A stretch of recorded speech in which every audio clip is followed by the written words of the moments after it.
ভারতকে rail transit দেওয়ার বিনিময়ে বাংলাদেশকে ভারতের উপর দিয়ে নেপাল ও ভুটানের দিকে রেল ট্রানজিট দেওয়ার যে কথা বলা হচ্ছে, এটা কি আদৌ বাস্তবসম্মত নাকি উৎকণ্ঠিত জনতাকে মিথ্যা বুঝ দেওয়ার অপপ্রয়াস?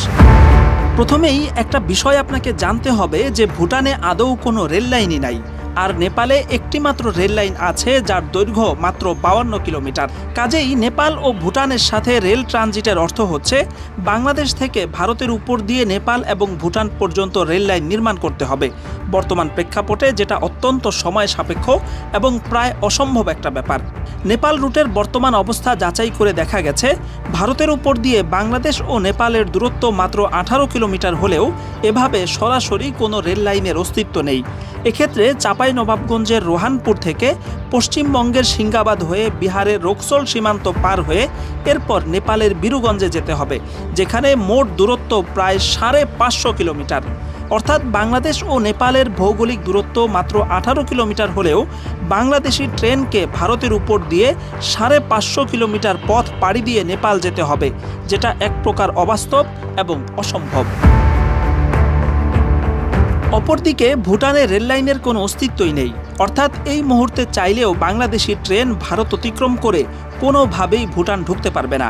এক্ষেত্রে কুড়িগ্রামের চিলাহাটি থেকে পশ্চিমবঙ্গের জলপাইগুড়ি হয়ে হাসিমারা পর্যন্ত যে রুটের কথা বলা হচ্ছে, সেখানে ভারতের ভিতরে এই হাসিমারায় এসে রেললাইনই শেষ হয়ে গেছে। এখান থেকে ভুটানের সীমান্ত শহরের দূরত্ব 20 কিলোমিটার। ফলে বাংলাদেশি ট্রেন ভুটানে যেতে হলে প্রথমে ভারতীয় ভূখণ্ডের হাসিমারা থেকে ভুটান সীমান্ত পর্যন্ত রেললাইন নির্মাণ করতে হবে।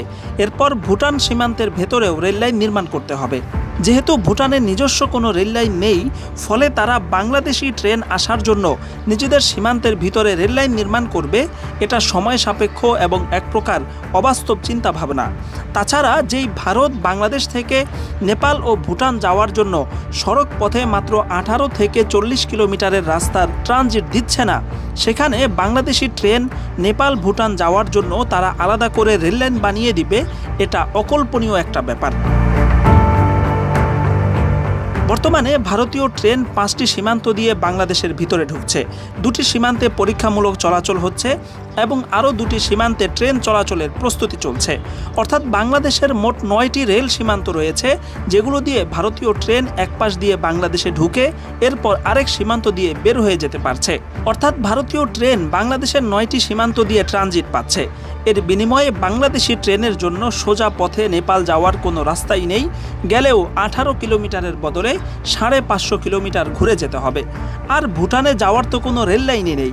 কাজেই ভারতকে রেল ট্রানজিট দেওয়ার বিনিময়ে ভারতও বাংলাদেশকে নেপাল এবং ভুটানে যাওয়ার রেল ট্রানজিট দিচ্ছে, এমন খবর ফলাও করে প্রকাশিত হলেও এর বাস্তব কোনোই কার্যকারিতা নেই।